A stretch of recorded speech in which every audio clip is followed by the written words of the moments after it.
অবৈধভাবে বসবাসের অভিযোগে ভারতে গ্রেপ্তার করা হয়েছে সাবেক স্বরাষ্ট্রমন্ত্রী আসাদুজ্জামান খানকে। আসাদুজ্জামান খান কামাল হচ্ছে বাংলাদেশের কসাই। Asaduzzaman Kamal is the butcher of Bangladesh. সবার আগে শেখ হাসিনা, ওবায়দুল কাদের ও আসাদুজ্জামান খান কামালের বিচার নিশ্চিত করতে হবে। ভারতের পশ্চিমবঙ্গ কলিকাতাতে বাংলাদেশের সাবেক স্বরাষ্ট্রমন্ত্রী জনাব আসাদুজ্জামান খান কামাল তিনি স্ট্রোক করেছেন এবং মৃত্যুশয্যায় দুলছেন। তার শরীরের এক পাশ খুব দুর্বল হয়ে যায়, এক পাশ তিনি অবশতা অনুভব। হাসিনা সরকারের অন্যতম হাতিয়ার সাবেক স্বরাষ্ট্রমন্ত্রী আসাদুজ্জামান খান কামালের খোঁজ মিলেছে, ধরা পড়েছেন তিনি। বাংলাদেশি অবৈধ অভিবাসীদের বিরুদ্ধে কঠোর হচ্ছে ভারত। শুধু অবৈধ অভিবাসীদের ধরপাকড় নয়, তাদের আটক রাখার জন্য আলাদা বন্দিশালাও তৈরি করছে ভারত। ছাত্র জনতার অভ্যুত্থানে শুধু শেখ হাসিনাই নয়, পালিয়েছে আওয়ামী লীগের প্রথম সারির সব নেতাই। আন্দোলনের সময় ছাত্রদের উপর গুলির নির্দেশ দেওয়া সাবেক স্বরাষ্ট্রমন্ত্রী আসাদুজ্জামান খান কামাল 5 আগস্টের পর ভারতে পালিয়েছেন তিনি। এতদিন চুপ থাকলেও এবার বর্তমান সরকারের প্রধান উপদেষ্টাকে নিয়ে বিস্ফোরক মন্তব্য করেছেন পলাতক এই সাবেক মন্ত্রী। আর তার সেই সাক্ষাৎকারটি ফেসবুকে শেয়ার করেছেন প্রধান উপদেষ্টার প্রেস সচিব। ঠান্ডা মাথার খুনি সাবেক স্বরাষ্ট্রমন্ত্রী আসাদুজ্জামান খান কামাল গত 9 বছরে বিরোধী মত দমনে আইনশৃঙ্খলা বাহিনীর অনুগত সদস্যদের দিয়ে গড়েন কিলিং বাহিনী। জুলাই জুড়ে ছাত্র জনতার অভ্যুত্থানের উপর হায়নার মতো গুলি করে কেড়ে নিয়েছিলেন সহস্রাধিক নিরীহ ছাত্র জনতার প্রাণ। আওয়ামী লীগের সাবেক স্বরাষ্ট্রমন্ত্রী আসাদুজ্জামানকে গ্রেপ্তার। তো বন্ধুরা, কোথায় থেকে গ্রেপ্তার করলেন, কিভাবে গ্রেপ্তার করলেন তা আজকে প্রমাণ সহকারে দেখানো হবে। চলুন ভিডিওতে আজকে আর বেশি কথা বাড়িয়ে আপনাদের মূল্যবান সময়টি আমি নষ্ট করতে চাই না, সরাসরি আজকে আমরা চলে যাব মূল ভিডিওতে। আর সেখানে আজকে আমরা দেখব আওয়ামী লীগের এই স্বরাষ্ট্রমন্ত্রী আসাদুজ্জামানকে কিভাবে এবং কোথা থেকে গ্রেপ্তার করা হলো। ঠান্ডা মাথার খুনি সাবেক স্বরাষ্ট্রমন্ত্রী আসাদুজ্জামান খান কামাল গত 9 বছরে বিরোধী মত দমনে আইনশৃঙ্খলা বাহিনীর অনুগত সদস্যদের দিয়ে গড়েন কিলিং বাহিনী। জুলাই জুড়ে ছাত্র জনতার অভ্যুত্থানের উপর হায়নার মতো গুলি করে কেড়ে নিয়েছিলেন সহস্রাধিক নিরীহ ছাত্র জনতার প্রাণ। ছাত্র জনতার অভ্যুত্থানে সাবেক প্রধানমন্ত্রী শেখ হাসিনা পালালে নিজেও চলে যান আত্মগোপনে। দেশের আইন শৃঙ্খলা ও জানমালের নিরাপত্তা রক্ষার পরিবর্তে আইন শৃঙ্খলা বাহিনীকে ব্যবহার করেন টাকা কামানোর হাতিয়ার হিসেবে। স্বরাষ্ট্র মন্ত্রণালয় গড়ে তোলেন ঘুষ নিয়োগ বাণিজ্যের 5 সদস্যের syndicate. Police, RAB, BGB, fire service, মাদকদ্রব্য নিয়ন্ত্রণ অধিদপ্তর ও পাসপোর্ট অধিদপ্তরে নিয়োগ বদলি বাণিজ্য করে নিতেন বস্তায় বস্তায় টাকা। ডক্টর হারুনুর রশিদ বিশ্বাসের নেতৃত্বে স্বরাষ্ট্র মন্ত্রণালয়ের এই 5 সদস্যের সিন্ডিকেট দিয়ে অবৈধ বাণিজ্য নিয়ন্ত্রণ করতেন আসাদুজ্জামান খান কামাল। জেলা পুলিশ সুপার নিয়োগে জেলা ভেদে নিতেন 2 কোটি থেকে 5 কোটি টাকা। সাবেক মন্ত্রীর এই সিন্ডিকেটকে টাকা না দিলে স্বরাষ্ট্র মন্ত্রণালয় নিয়োগ বদলি হতো না কারোই। গাজীপুর মেট্রোপলিটন পুলিশ কমিশনার হিসেবে মোল্লা নজরুলকে নিয়োগ দিতে কামাল নিয়েছেন 5 কোটি টাকা। বিভিন্ন এনজিও নো অবজেকশন সার্টিফিকেট নিতে আসাদুজ্জামান কামালকে দিতে হয়েছে 80 লাখ থেকে 1 কোটি টাকা। 2023 সালের 2 অক্টোবর ফায়ার সার্ভিসে 535 জনকে নিয়োগ দেওয়া হয় জনপ্রতি 8 থেকে 12 লাখ টাকা নিয়ে। এইসব বাণিজ্যের কারণে স্বরাষ্ট্র মন্ত্রণালয় কামাল হারুন সিন্ডিকেট ছিল বেশ আলোচিত। নিয়োগ বদলি ও ঘুষের টাকা নেওয়া হতো আসাদুজ্জামান কামালের ফার্ম গেটের বাসায়। মন্ত্রণালয়ের এমন নিয়োগ বদলি আর ঘুষ বাণিজ্য করে 9 বছরে কামাল হারুন সিন্ডিকেট হাতিয়েছেন হাজার কোটি টাকা। সারা দেশে একদিকে মাদক নির্মূলের কথা বলা হতো, কিন্তু মাদক নিয়ন্ত্রণের কথা বলা হলেও অবাধে সীমান্তে রাতের আধারে ছেড়ে দেওয়া হতো মাদকের অনুপ্রবেশ।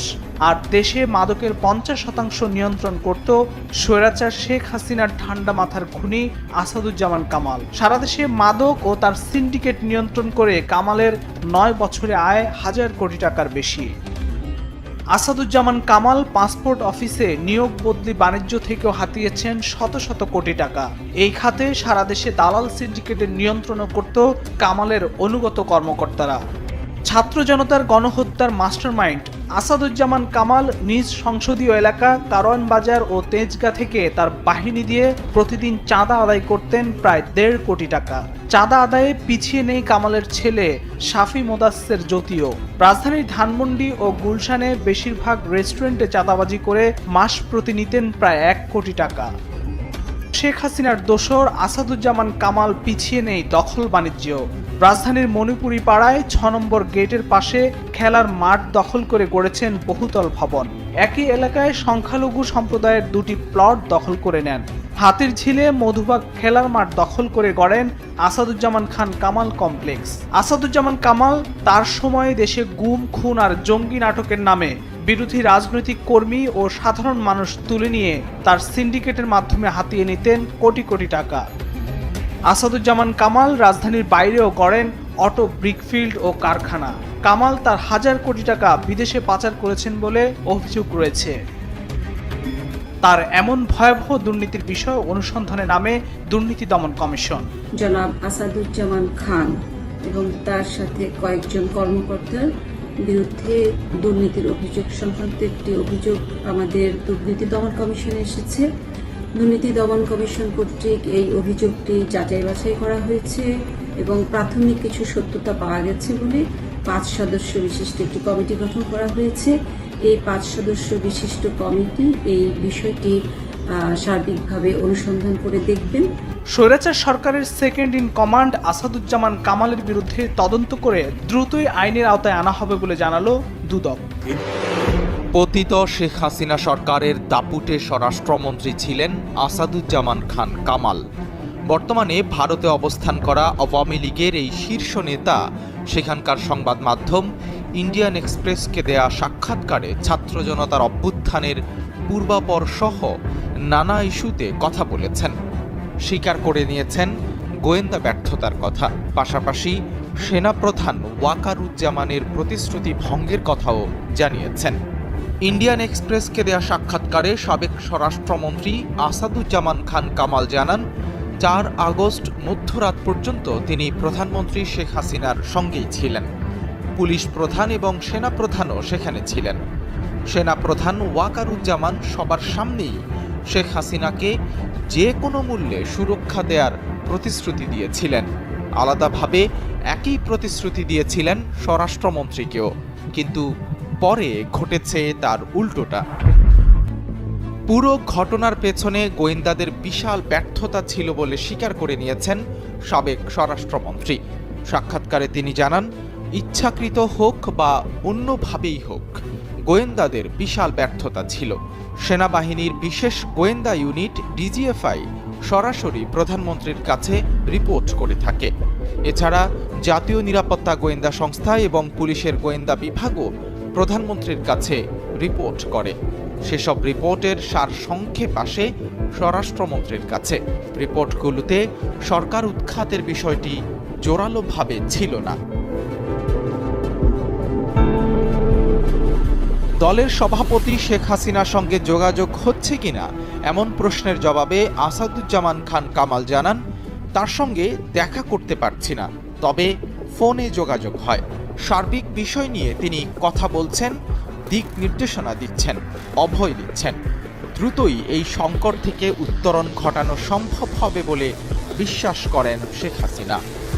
ভারতের কাছে কি প্রত্যাশা করেন এমন প্রশ্নে আসাদুজ্জামান খান কামাল বলেন, এখন ভারত কূটনৈতিকভাবে আমাদের সাহায্য করতে পারে। আওয়ামী লীগের আইনজীবীরা আদালতে যেতে পারছেন না, নতুন করে বিচারক নিয়োগ দেওয়া হয়েছে। এক্ষেত্রে আদালত যাতে পুনরায় কাজ শুরু করতে পারে সেজন্য কূটনৈতিক চাপ এবং এর পক্ষে আওয়াজ উত্থাপন করা উচিত ভারতের। অন্তর্বর্তী সরকারের প্রধান ডক্টর মোহাম্মদ ইউনূসকে উদ্দেশ্য করে সাবেক স্বরাষ্ট্রমন্ত্রী আসাদুজ্জামান খান কামাল বলেন, ক্ষমতার চেয়ারে বসার কোনো অধিকার নেই ডক্টর ইউনূসের। তিনি কোনো নেতা নন, কোনো রাজনৈতিক ব্যক্তিত্ব নন। ডক্টর ইউনূসের উচিত তার পদ ছেড়ে আওয়ামী লীগ সহ সকল রাজনৈতিক দলকে নির্বাচনে লড়তে দেয়া এবং গণতন্ত্র প্রথম কথা হচ্ছে যে আসাদুজ্জামান খান কামাল হচ্ছে বাংলাদেশের কসাই, বুচার অফ বাংলাদেশ। বাংলাদেশে যেই ছোট ছোট বাচ্চা ছেলে মেয়েদেরকে, স্টুডেন্টদেরকে, শ্রমিকদেরকে, রিক্সাওয়ালাকে যে একদম নির্দয়ভাবে খুন করা হয়েছে, তার অন্যতম বুচার হচ্ছেন উনি। তো তাকে যারা প্ল্যাটফর্ম দিচ্ছে, তাকে নিউজ যারা করছে, তাদের আপনি মানটা আপনি বুঝেন। এটা একটা ইন্টারন্যাশনাল এটা একটা বড় রকমের একটা প্রোপাগান্ডা ক্যাম্পেইন। পৃথিবীর কেউ কোনো বুচারকে তার প্ল্যাটফর্ম দেয় না, যে না তুমি আমার তাকে ইন্টারভিউ দেয় না। Asaduzzaman Kamal is the butcher of Bangladesh. যারা পালিয়েছে তারাই চালাচ্ছে। হ্যাঁ, শেখ হাসিনা পালায় না বলে উনি পালিয়ে গেলেন, ঠিক না? ওনার চেলাচামনি উন্ডারা এগুলো করছেন। হ্যাঁ, ওনাদের এটা তো মানে উনি প্রতিবার আসলে ওনারা এগুলো বলেন। এটা বলে যদি ওনারা একটু মনে মনে সুখ পান, একটু সুখ পেতে দেন, ওনারা সুখ পাচ্ছেন, নিজের পিঠটা একটু চুলকাচ্ছেন। এইটার মূল সমস্যাটা হচ্ছে আপনারা এটা বিগার পিকচারটাই দেখছেন না। আপনি বিগার পিকচার দেখলে আপনার এই প্রশ্নটা খুবই ইম্পর্টেন্ট একটা প্রশ্ন, এবং আমি খুশি যে আপনি এই প্রশ্নটা উঠিয়েছেন। তো বিগার পিকচার দেখলে আপনি এই প্রশ্নটা উঠাতেন না। এই জন্য আপনি মূল কি জিনিস দেখবেন, আপনি দেখবেন যে আমার এক্সপোর্টটা কত বাড়ছে। গার্মেন্টসের এক্সপোর্ট কি কমেছে? এই যে আজকেও আমি একটা পত্রিকায় দেখলাম যে 51টা ফ্যাক্টরি বন্ধ হয়েছে। এখন ফ্যাক্টরি খুলবে, বন্ধ হবে, এটা হচ্ছে একটা ন্যাচারাল প্রসেস। কিন্তু আমার যখন গভর্নমেন্ট দেখে, সেটা হচ্ছে যে বাংলাদেশের এক্সপোর্ট কি বাড়ছে। বাংলাদেশের এক্সপোর্ট সেপ্টেম্বরে বেড়েছে 7%, অক্টোবরে 16 বা 18%, নভেম্বরে প্রায় 22%, ডিসেম্বরে 18%-এর মতো। তো আমাদের তো গ্রোথ তো সেই রকমই, সেই লেভেলেই আছে। তো এইটা তো রিফ্লেক্ট করে না যে, আর যে কয়টা ফ্যাক্টরি দেখেন সেগুলো কিন্তু এই বেশিরভাগই ফ্যাক্টরি যাদের ওনারা পালিয়ে গেছেন, দিয়ে পুরো বার্ডেনটা আমাদের উপরে দিয়ে গেছেন। পুরো ব্যাংকগুলোতে চুরি করে যা যা ছিল সব নিয়ে পালিয়ে গিয়ে এই লোকগুলোর এখন বেতন না দিয়ে ওনারা ওইখানে এটা মজা দেখতেছেন অনেকে। কিন্তু আপনার দেখতে হবে যে এই যে নতুন যে এক্সপোর্ট বাড়া মানে হচ্ছে জব আরো তৈরি হওয়া। আপনি এক্সপোর্ট বাড়ায়, আপনি যে এক্সট্রা $1 বিলিয়ন যে এক্সপোর্ট হচ্ছে, সেটার জন্য তো কেউ না কেউ তো সুতার কাজ করতেছে, কেউ তো হয়তো বা সেলাইয়ের কাজ করছে। আপনি ওভারঅল তো এক্সপোর্ট তো আমাদের বাড়ছে। আর বাংলাদেশে আপনি দেখেন একটা সময় ছিল 4000 ফ্যাক্টরি ছিল, 4000 ফ্যাক্টরি মিলে $20 বিলিয়ন করতো, কারণ তার এক্সপোর্টটা ছিল ছোট ছোট। এখন ফ্যাক্টরিগুলো যেটা হচ্ছে যে কনসলিডেশন হচ্ছে, একটা ফ্যাক্টরি বিশাল জায়ান্টের মতো হয়ে যাচ্ছে। আগে 1991 সালে বাংলাদেশ একা এক্সপোর্ট করত $1 বিলিয়ন, এখন হামিম গ্রুপ একাই প্রায় $1 বিলিয়ন করে, একটা কোম্পানি। তো সেই এই বিষয়টা আপনি দেখবেন যে ওভারঅল এক্সপোর্টটা কি আমাদের কমেছে? আপনি ফিগারটা নেন, এবং আমরা কোনো ধরনের কোনো ফিগারে এক বিন্দু ম্যানিপুলেট করছি না। শেখ হাসিনার সময় বছরের পর বছর এক্সপোর্ট এর ফিগার ম্যানিপুলেশন হয়েছে, ওনার আমলেই এটা রিপোর্ট হয়েছে, আমাদের সময়ে না। আর যেটা হয়েছে আপনি দেখেন যে ভাঙচুর করছে কারা, 2-3টা ফ্যাক্টরি মিলেই কিন্তু ভাঙচুর হচ্ছে। এটা পুরো বাংলাদেশের ওভারঅল এক্সপোর্ট, বাংলাদেশের ওভারঅল ইকোনমিতে এদের মানে কন্ট্রিবিউশন খুবই মাইনিউস্কুল, একদমই কিছু না বলতে গেলে। রোহিঙ্গা বিষয়ে ওদের মূল যেটা সাহায্য আসে সেটা রোহিঙ্গা নিয়েই। আপনি জানেন ইউএস এই 7 বছর ধরে যে রোহিঙ্গাদের যে একটা বড় অংশ বাংলাদেশে অবস্থান করছে, তাদের বিষয়ে ইউএস মোর দেন $2 বিলিয়ন দিয়েছে, এবং আমরা আশা করছি এই যে তাদের যে কন্ট্রিবিউশনটা এটা কন্টিনিউ থাকবে, এবং এটা কোনো ধরনের কোনো ইম্প্যাক্ট হবে না। আর এটা যেই হলো, এটা 90 দিনের কথা বলা হচ্ছে। আর বাংলাদেশের সত্যিকার অর্থে ফরেন এই যে আপনি ডোনেশন এগুলো এমনিতেও অনেক আগে এই কমে গিয়েছিল। এটা খুব বাংলাদেশের জন্য এটা খুব ম্যাসিভ কোনো ইম্প্যাক্ট করবে না। ব্যবসায়ীরা, আমার মনে হয় ব্যবসায়ীরা তাদের, আমরা খুব ভালো ইনভেস্টমেন্ট ক্লাইমেট দিয়েছি। বাংলাদেশের ইনভেস্টমেন্ট ক্লাইমেট ফিরে এসছে। বিদেশি প্রচুর ইনভেস্টররা বাংলাদেশে ইনভেস্ট করতে চাচ্ছে। আমার মনে হয় ব্যবসায়ীদের কাজ বাংলাদেশের দেখা, যে আমরা তাদেরকে ঠিকমতো ইনভেস্টমেন্টের ক্লাইমেটটা দিতে পারছি কিনা, সেটাই হচ্ছে তাদের বিগ কনসার্ন হওয়া উচিত। এটা খুবই একটা স্লো প্রসেস। গ্লোবালি এটা আপনি যদি দেখেন, এটা খুব স্লো প্রসেস পাচারকৃত টাকাটা ফিরে আনা। বাট এটার জন্য যত দ্রুত মুভ নেওয়া দরকার, ইন্টারিম গভর্নমেন্ট প্রত্যেকটা মুভই নিয়েছে। সেন্ট্রাল ব্যাংকের থেকে টাস্ক ফোর্স করে দেওয়া হয়েছে, আবার অ্যাসেট রিকভারি কমিটি করে দেওয়া হয়েছে, এবং এটার 11টা BFIUর 11টা টিম কাজ করছে। আমরা ওয়ার্ল্ডের টপ কনসালটেন্সি এজেন্সিদের সাথে কথা বলছি, যার মধ্যে KPMG এক অন্যতম, অন্যান্য অনেকগুলো আছে, তাদের সাথে করা হয়েছে এবং তাদের পরামর্শ আমরা নিচ্ছি। এই বিষয়ে আমাদের আমি বলবো যে one of the highest importance এইখানে এই গভর্নমেন্টের। যেই টাকাটা চুরি হয়েছে, এটা বাংলাদেশের খেটে খাওয়া মানুষের টাকা। তাদের টাকাটা চুরি করে নিয়ে গেছে শেখ হাসিনার চোরতন্ত্রের লোকজন। তো সেই টাকাটা আমরা যেভাবে হোক ফিরিয়ে আনবো, এবং সেই জন্য যেটা লাগে যে গ্লোবালি আমাদের একটা সমর্থনটা আমরা চাচ্ছিলাম, এবং সবাই অকুণ্ঠ সমর্থন দিয়েছে।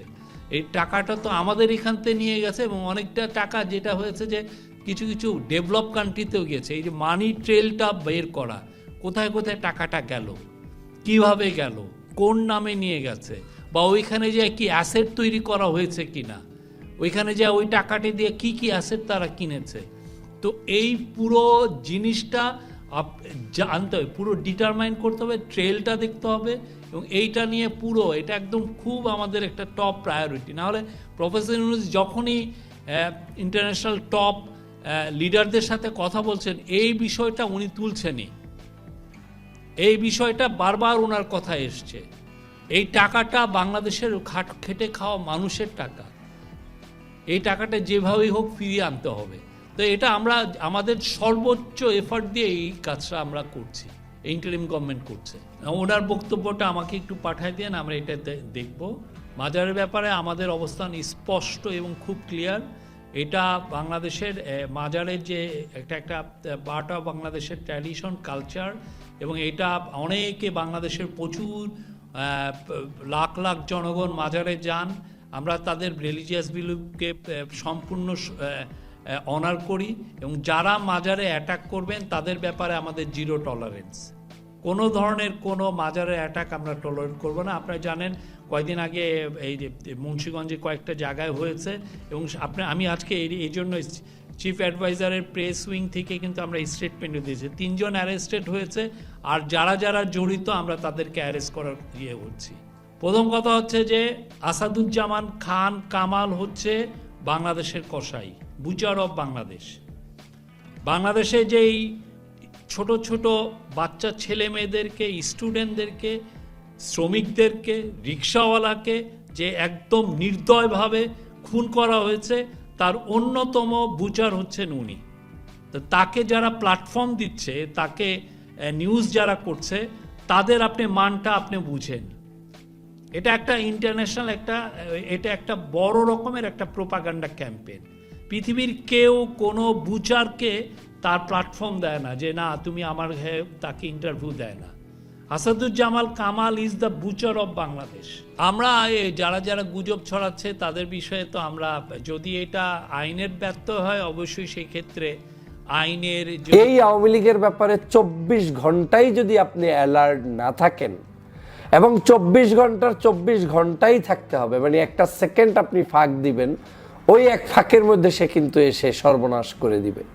ওরা এরকম 30 তারিখ আসবে, 0 পয়েন্টে আসবে, সুদের টাকায় আনবে, আনসার বাহিনী নামাবে, নতুন করে আবার মার্চ মাসে আসবে, চট করে আসবে।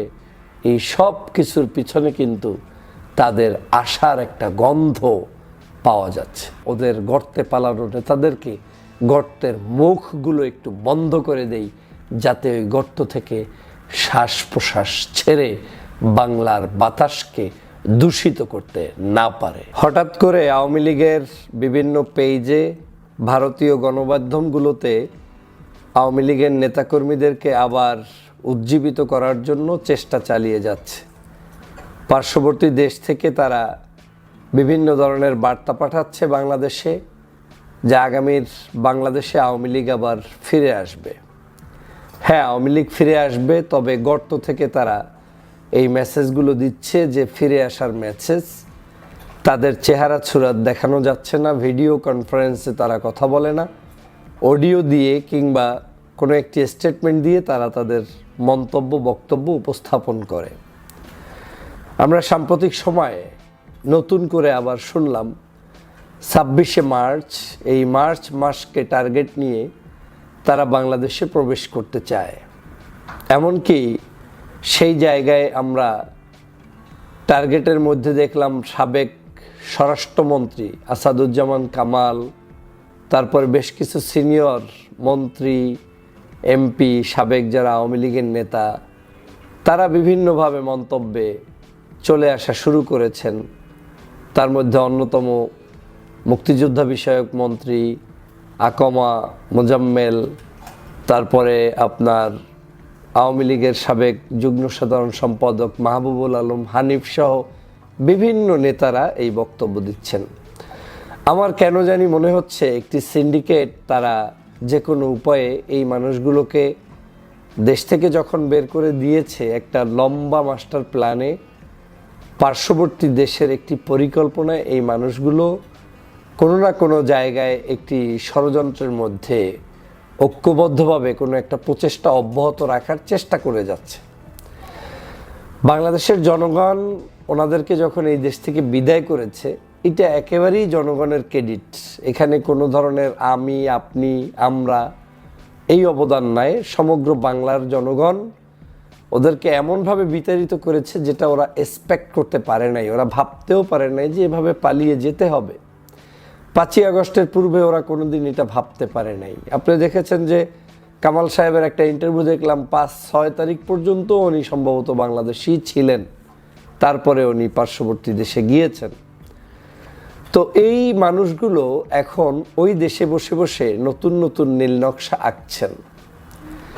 আমার কেন জানি মনে হয় যে আওয়ামী লীগ কি বাংলাদেশে ফিরে আসতে চান ক্ষমতায় যাওয়ার জন্য, কিংবা আপনার যেই নির্বাচনে তারা জয়যুক্ত নিজেরা হয়েছিলেন 24 সালে, সেটার উপর ভিত্তি করেই আবার জাস্ট এসে ক্ষমতায় বসে যাবে, কোনটা? মানে তারা তো সবসময় পোস্টারে লিখে যাচ্ছে যে মাননীয় প্রধানমন্ত্রী এখন বক্তব্য রাখবেন, মাননীয় তথ্যমন্ত্রী, মানে তারা তো লেখে না যে সাবেক।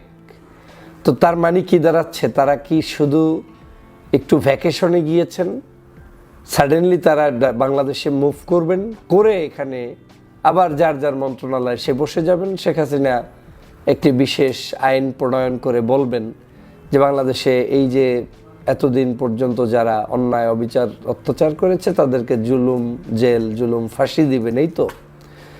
তো এটা তাদের লেখাপড়ায় মনে হচ্ছে। আবার কারো কারো বক্তব্যে মনে হচ্ছে যে তারা এখন বাংলাদেশে সামহাও রাজনীতিতে অ্যাক্টিভ থাকতে চাচ্ছেন, যে কোনো মূল্যে একটা চ্যালেঞ্জ গ্রহণ করে তারা বাংলাদেশে আসতে চাচ্ছেন।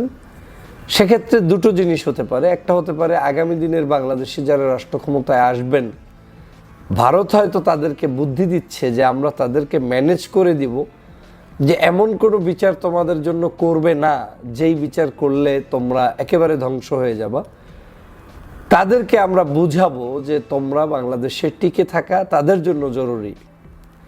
এটা বুঝাতে গিয়ে তোমাদের বিচার করব না, তোমরা আস্তে ধীরে বাংলাদেশে অ্যাডজাস্ট হয়ে যেতে পারবা। এবং অ্যাডজাস্ট হলে প্রাথমিক পর্যায়ে এমনও হতে পারে তুমি বিরোধী দল হয়ে গেলা, নির্বাচনে বিরোধী দল হয়ে সংসদে থাকলা, পরবর্তীতে এভাবে আন্দোলন করতে করতে একটা সময় তোমরা সরকারি দলে চলে আসবা। এই ধরনের একটা গেমিং প্ল্যানও থাকতে পারে। আমরা জানি না বিহাইন্ড দ্য সিন কি হচ্ছে, কারা এটা করছে, কিভাবে করছে। কিন্তু আমার ছোট্ট অ্যানালাইসিসে মনে হচ্ছে বাংলাদেশে বিএনপি জামাতের মধ্যে এক ধরনের বিদ্বেষ তৈরি করা, এই বিদ্বেষ তৈরি হওয়ার মাঝখানে বিএনপির কাছেই ভারতের কেউ না কেউ এই মন্তব্য করে বসতে পারে যে তোমাদের বাঁচার একটাই উপায়, সেটা হচ্ছে যদি তোমরা আওয়ামী লীগকে পুনর্বাসন করতে পারো, যদি তোমরা আওয়ামী লীগকে নিয়ে আসতে পারো, সেটা আমরা করে দিব, কৌশলে করে দিব। কিন্তু তোমরা জাস্ট আওয়ামী বিরোধিতাও করবা, কিন্তু তোমাদের কাছে আমরা আওয়ামী লীগকে রেখে দিব একটা অক্সিলারি ভার্ব হিসাবে। এটা তোমার বিশেষ বিশেষ সময় তোমার উপকার করবে, কল্যাণ করবে। কারণ এই দলটা যদি হারিয়ে যায় তাহলে তোমার চ্যালেঞ্জ হবে প্রধান প্রতিপক্ষ ইসলামিক শক্তি, এইটা যাতে না হয় সে কারণে। এটার কিছু সিমটম আমার কাছে মনে হচ্ছে। প্রথম পর্যায়ে গত কয়েকদিন আগে একজন ব্যক্তি বক্তব্য দিয়েছিলেন, তার নাম হচ্ছে, আপনারা নিশ্চয়ই জানেন যে সাবেক সংসদ সদস্য হারুনুর রশিদ সাহেব। উনি হঠাৎ করেই একদম শেখ হাসিনার সুরে, একদম ভারতের সুরে বক্তব্য দিলেন যে বাংলাদেশের শেখ মুজিবুর রহমান সাহেব তিনি বাংলাদেশের মুক্তিযোদ্ধাদের বিরোধী যারা ছিলেন তাদেরকে সাধারণ ক্ষমা ঘোষণা করেছিলেন, কিন্তু শেখ হাসিনা এসে এই দেশে আবার সেই মুক্তিযুদ্ধের বিরুদ্ধের শক্তি যারা বা যারা সেই সময় রাজাকার আল বদর আল শামস মানবতা বিরোধী অপরাধ করেছে তাদের বিচার চালু করেছে। আমাদেরকেও এই বিচার অব্যাহত রাখতে হবে এবং আপনাদেরকে দমন করার জন্যই এই বিচার অব্যাহত রাখতে হবে। আমার এই বক্তব্যটা চাঁপাইনবাবগঞ্জ তো বাড়ির আশেপাশেই তো বর্ডার, এই চট করে আসা নেত্রীর কোনো শিখানো বক্তব্যই আমার কাছে মনে হচ্ছে। উনি এই বক্তব্য এমনি এমনি দেওয়ার কথা না। এই বক্তব্যগুলো ওনাদের মধ্যে হয়তো 10 জনকে 5 জনকে যে কোনো মূল্যে তারা কিনে ফেলেছে, শিখিয়ে ফেলেছে যে তুমি এই বক্তব্যগুলো দিবা। দিতে দিতে দিতে দিতে একটা এস্টাবলিশমেন্ট চলে আসবে। এটা একটা প্ল্যানের অংশই হতে পারে। না হয় কোনো মূর্খ বোঝে যেই দেশে রাজাকারের শব্দের কারণে হাসিনার পতন হয় সেই দেশে আবারও মুক্তিযুদ্ধ নিয়ে ডিভাইডেশন করা এটা কোনো যুক্তিকতা নেই। কিন্তু কেন করছেন এত বড় একটি দলের সাবেক এমপি পরিচয়ধারী ব্যক্তি, তার মানে কোনো না কোনো কিছু ভিতরে থাকতে পারে। আমি আওয়ামী লীগের জন্য যেটা মনে করি যে আওয়ামী লীগ বাংলাদেশ থেকে পালিয়ে গিয়েছে। আরেকটি সবচেয়ে বড় অধপতন হচ্ছে তারা জুলাইয়ের এই বিপ্লবের সময় মানুষদেরকে খুন করেছে। আমি সবসময় মনে করি যে বাংলাদেশে আওয়ামী লীগ টিকে থাকতো, অবশ্যই থাকতো। আওয়ামী লীগ কি টিকে থাকে নাই? স্বাধীনতার পর 21 বছর ক্ষমতার বাইরে ছিল, আসছে না? এসেছে, কিন্তু তৎকালীন সময়ের বিভিন্ন সময়ে বিভিন্ন ধরনের ইকুয়েশন ছিল। কিন্তু 24টা কি হয়েছে, কি ডিজাস্টার বাংলাদেশে তারা করেছে, এটা একমাত্র আওয়ামী লীগ আর আল্লাহ ছাড়া কেউ বলতে পারবে না। কারণ সাধারণ জনগণ, আপনি আমি এখনো জানি না যে কি পরিমাণ বিভৎস ক্ষতিটা বাংলাদেশে তারা করেছে। আপনারা নিশ্চয়ই জানেন এখনো বহু মানুষের লাশ পাওয়া যায় না, এখনো বহু মানুষ মর্গ থেকে, সেদিনও বের হলো 6টা লাশ মর্গ থেকে বের হয়েছে, পরিচয় নাই। গতকালকের আমাদের উপদেষ্টা নাহিদ সাহেবকে দেখলাম, তিনি আপনার গণকবর দেখতে গিয়েছেন, আত্মীয় বিভিন্ন মানুষের সাথে বুক মিলাচ্ছেন, কথা বলছেন। আমাদের রক্ত এখনো শুকায়নি।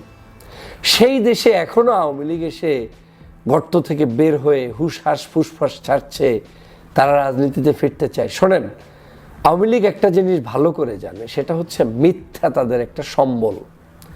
সে কারণে এই যে দেখেন 10 দিন 5 দিন 15 দিন মিথ্যা বলে না, আপনাকে একটা ধোঁয়াশার মধ্যে রাখছে তারা। এই আওয়ামী লীগের ব্যাপারে 24 ঘন্টাই যদি আপনি অ্যালার্ট না থাকেন, এবং 24 ঘন্টার 24 ঘন্টাই থাকতে হবে, মানে একটা সেকেন্ড আপনি ফাঁক দিবেন, ওই এক ফাঁকের মধ্যে সে কিন্তু এসে সর্বনাশ করে দিবে।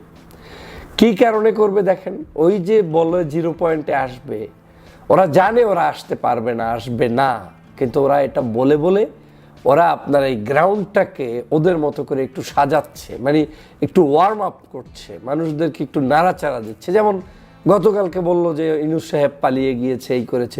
ওরা ওদের নেতাকর্মীদেরকে টেস্ট করার চেষ্টা করেছে যে চাঙ্গা আছে কিনা। তো দেখলো যে ভালো, মানে ইনুস সাহেবের এই মিথ্যা কথা বলার পরে ওদের ধারণা ছিল যে ইনুস সাহেব পালিয়ে গিয়েছেন, ইনুস সাহেব পদত্যাগ করেছেন। তো এইটা শোনার সাথে সাথে আওয়ামী লীগ তো রাস্তায় সব নেমে আসবে।